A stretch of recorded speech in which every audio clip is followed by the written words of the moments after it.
Alrighty, so Robert, for the first question, could you just tell people what you all are doing out here today and how this is the first cleanup of 2021? Well, we are a group Float Daze, and we pride ourselves on cleaning up the river throughout the summer, but in the winter months it's too cold to float the river, so we all meet out here for a trail cleanup. Basically, we start right here on these trails, we walk the woods and the paths all the way to the river, picking up anything that we see along the way. Stuff that's built down in the creek beds, anything that's going to flow to the water. Everything's going to end up in the river at some point. So we try to be a little proactive and get it before it does.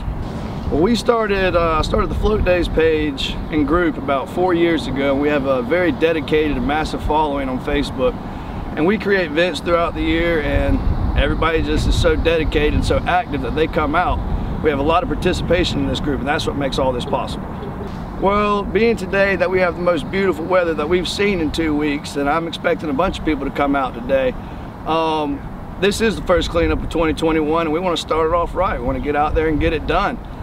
Get our woods cleaned up before the summer gets here, so when we have a river clean up, we don't have to worry about the woods. It's all part of it. It turns into a real big treasure hunt. The kids and family enjoy it. Everybody comes out and we have a blast. And Robert, so you all are going to be doing this for the next few months. Is it going to be once a month, or how are you all going to do that? We normally do it every other month, sometimes every month in the summertime, but we'll probably have another trail cleanup before it warms up and we get out on the water. Well, as a community, and Amerson River Park being the jewel of Macon, Georgia, it is also our job to take care of this park. This is what we should do. This is, if we want to use it, we want to be able to use this resource, and for our kids to be able to use this resource, then we need to take care of it. And the community should get out here and get involved. Thank you, Jax. Help yourselves. Well, she did that thing, didn't she?